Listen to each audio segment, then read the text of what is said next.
Mister Rajadhyaksha, मी तुम्हाला एवढंच सांगतोय की तुम्ही प्रॅक्टिकली विचार करा. डोंट यू थिंक आपण आता डिसिजन घ्यायला हवा? पेशंट आता फक्त व्हेंटिलेटरमुळे जिवंत आहे.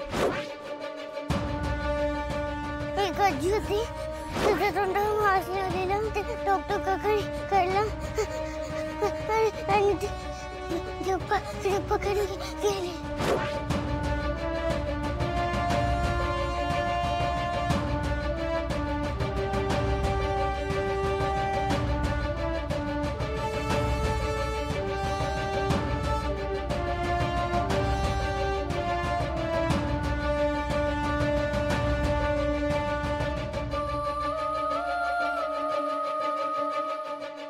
अरे सगळे शांत का बसलात?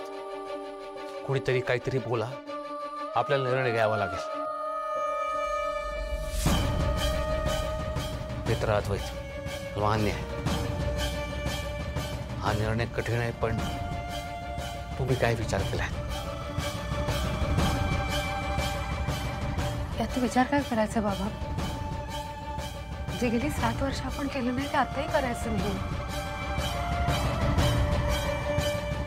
तुम्ही कळवा ना डॉक्टरांना की आपली परवानगी नाहीये, व्हेंटिलेटर नाही काढायचं आहे. इंद्राणीच्या अशा जिवंत असण्याला काही अर्थ आहे का?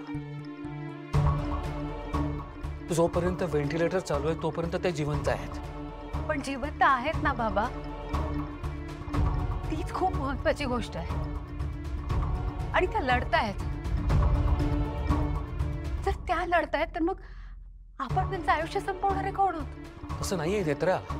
ऐका, आता चर्चा नको, निर्णय घेण्याची वेळ आहे प्लीज. तेजस, पण मला मुळात हे कळत नाहीये, बाबा हा प्रश्न घेऊन घरी आलेच का? त्यांनी तिकडच्या तिकडेच डॉक्टरांना सांगायला हवं होतं ना. अद्वैत, हा निर्णय मी एकटा कसा घेणार होतो? हा निर्णय सगळ्यांनी मिळून घ्यायचा आहे. पण तू मला सांग, अजून किती दिवस थांबायचे आपण?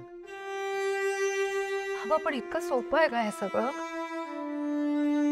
आपल्या माणसाने श्वास घ्यायचा की नाही असं आपण असं कसं ठरवायचं? असं कसं ठरवायचं व्हेंटिलेटर काढायचं की नाही?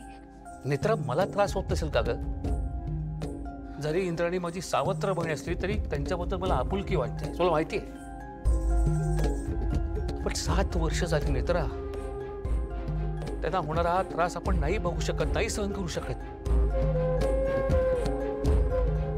आणि जरा विचार करा ना, त्यांना किती त्रास होत असेल. मला असं वाटलं की हे सगळं थांबावं, त्यांना का म्हणून शिक्षा भोगायला लावायची. बाबा, म्हणून काय मारून टाकायचं त्यांना, खून करायचं त्यांचा?